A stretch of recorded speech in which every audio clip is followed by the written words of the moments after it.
I'm on like a roll today. I think this is like number 6 or 7. I can't stop because I'm addicted to talking. Holy shit. I need to talk. I need to talk non-stop. Wow. It's an interesting lesson to learn. I'm not going to complain. I love hearing myself talk. I really do.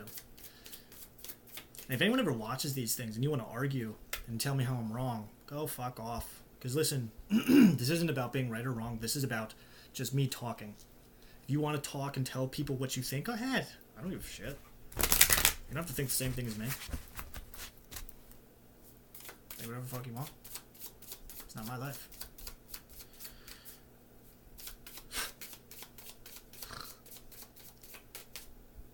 But people love to argue. People love to be right. But there was a reason. There's actually a reason, aside from complaining about people more, which I think this is going to turn into a people rant. Not liking to talk about people. We're going to do a test, too. Let's see if the cards can be relevant to something that we're talking about.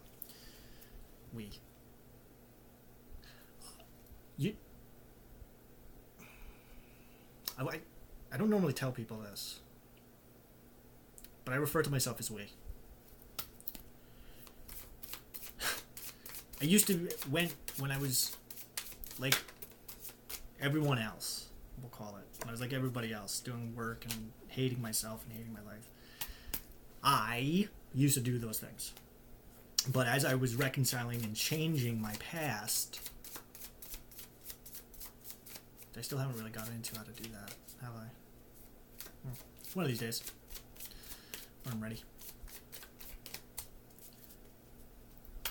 I started to realize that there was 2 of me. Because there is 2 of me. There's 2 of you. Well, I think there's a lot more than 2. There's a fuck ton. But on a regular basis, there's usually 2 of me. There's the one that... the egoic one. The one that loves the stuff. Loves ladies and all the other things. Money. Actually, you know what? I actually trained myself to not like money. I fucking get sick when I think of money. Because I know I'm going to have it soon, and I really don't want it. But I can't give it away. I was telling my mother the other day. It's like, well, what would you do with $1 million? I'd say, I'd put all you motherfuckers to work. I ain't giving nothing away. Nothing for free. But the point, and you know what? That's a good segue into what I was getting at. I was just on Twitter, and this girl I follow, very smart people. I wish I knew smart people. Like that's like such a depressing thing, is that I gotta get my fix of smart people on the internet. I guess you are too. It's a fucking shame. But she said something, I don't remember the exact thing it was, but it was something that's been weighing heavily on my mind. It's the word no. No!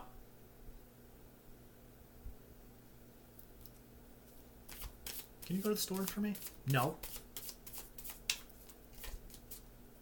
Can you be my friend? No.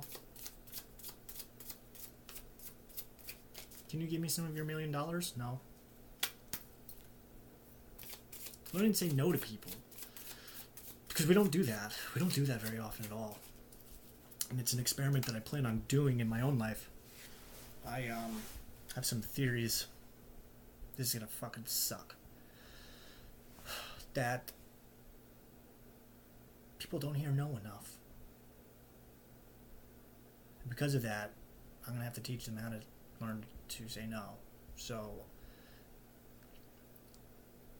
in the future, I'm going to have people asking me things that I'm going to want to do.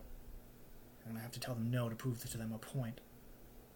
That you just don't get a yes because you want a yes. You earn a yes. It's like respect. You get what you put out. It's like that that shit that people talk about. The law of attraction. Okay? Law of attraction is horseshit.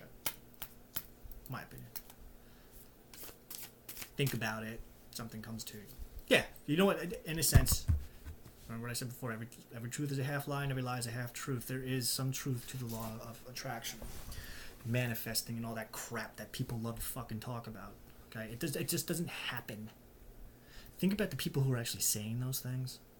Think about the people that are actually succeeding off of the law of attraction.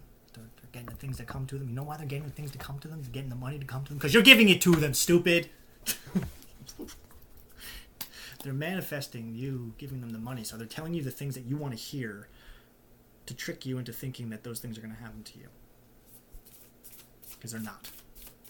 It's not going to happen to you by sitting there and going, money, money, money, money, money, money, money, money.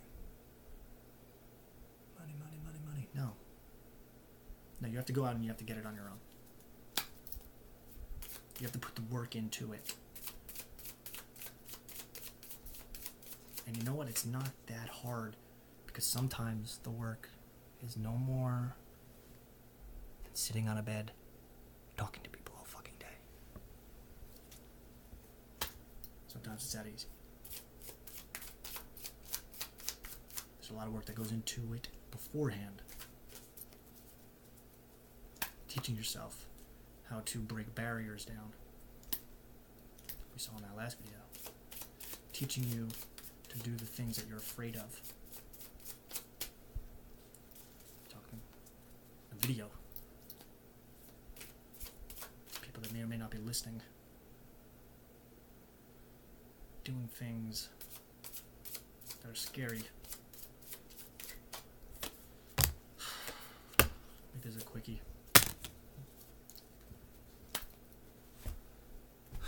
It's actually dead on, by the way, to what we were saying. Saying no. Fuck you. You had your chance. And you squandered it. Things don't change just because you want them to. It's because you're ready. It's a valuable lesson I learned. There's a lesson that many people need to learn. The fucked up thing is, that theory I had, this was talking about it. So the Daughter of Swords, it's a young lady, usually represents what I think of in my head. I can actually think of a couple right now who believe themselves victims. They believe that they got themselves in these situations, and you know what, for all intents and purposes, in their reality, in their mind, they're right. Shitty things happen to them. One of them I think I might have caused the shitty things to happen to, but it doesn't matter. Well, from her perspective. My perspective, it was a mutual thing. So she's holding on to this. She's holding on to something that's bothering her, something that's stuck in her mind. It's creative type, smart. Definitely like the three I can think of. But in my head, been thinking, they've been out to get me. In some way, shape, or form. Maybe not literally sitting outside my house. Well, not my house. Outside this room, outside watching me, plotting against me. I don't think so. I mean, there's some thoughts in my mind of how there's a lot of twisted shit of how, if I'm right, this is fucked up. If people are as fucked up as I think they are, this is the Ten of Swords. The Ten of Swords is all about, like, being stuck up here. Nine of Swords, I'm sorry. Oh, being stuck up here. See, it's not a nice image. You got a bottom of a jaw with some eyeballs and some worms. It's fucking gross. It's like nasty shit that's going on in your head about something. It happens to be that I have been having these nasty thoughts about these people. Not nasty in the way that, like, when I say nasty, I mean the nasty things that they could do to me. The nasty things that could happen as a result of my relationship with these people. But I need to get over that. I need to take a leap of faith. That's what the Fool is. The Fool is this little guy who just needs to jump off and fly. Flap his little birdie wings. what this is saying to me is that someone, and if we can go off those other cards, there might be an offer coming soon of some sort. One that I don't want to hear, maybe one that you don't want to hear either. One you really don't want to hear. But you're going to have to think about it, put some thought into it. Could be more than what you wanted. Could be better than what you wanted. Difference with me, though, it's going to be a no. I have little patience with people. Plus, it's a test for myself. It's a test to see if I can say no. Because, like most people, the word no is a very difficult thing to say sometimes because you think it's the right thing. You think sometimes that you owe people for what you perceive as mistakes. And even if you forgive yourself for those mistakes, sometimes you feel that it's appropriate to accommodate them, to do things for them. My thought process behind this is, if given the chance with the lady that I used to live with, I feel in a way like almost that not that I owe it, because I don't owe anyone anything, that I would like a chance to redo things. But you know what? In hindsight, the word no is what needs to be said. If that were to ever happen. That's all I'm saying. I'm just saying, like, hypothetically speaking. I'm not saying that my ex is going to come back and beg me to come back with her. I'm just saying that I'm just using that as an example. Because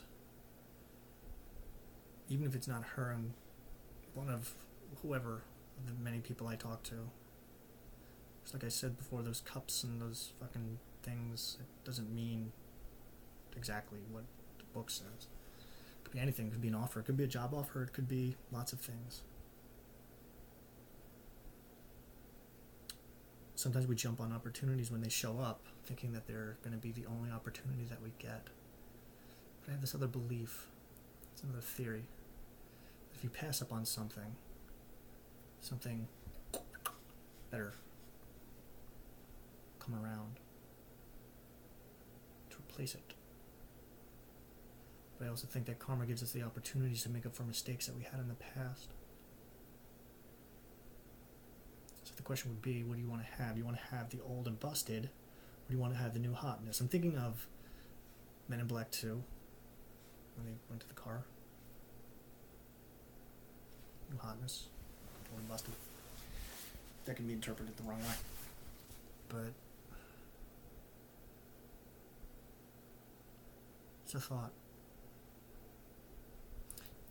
Homework assignment. Start saying no. Try to say no to the next thing that comes up to you, even if you want it.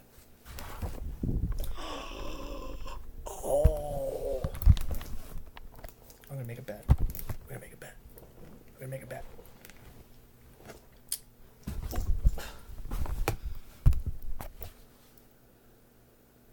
My mother's trying to control me mentally. Like, keep me addicted to cigarettes, even though she knows I want to quit. It gives her a feeling like she's taking care of me. I understand. But I told her to stop doing that, because I don't want them. I bet you I'm going to have some tonight. Just watch. And I'm going to smoke them. Oh, maybe that's going to be my test to say no. Let's see. Find out. I think this night's about to get interesting.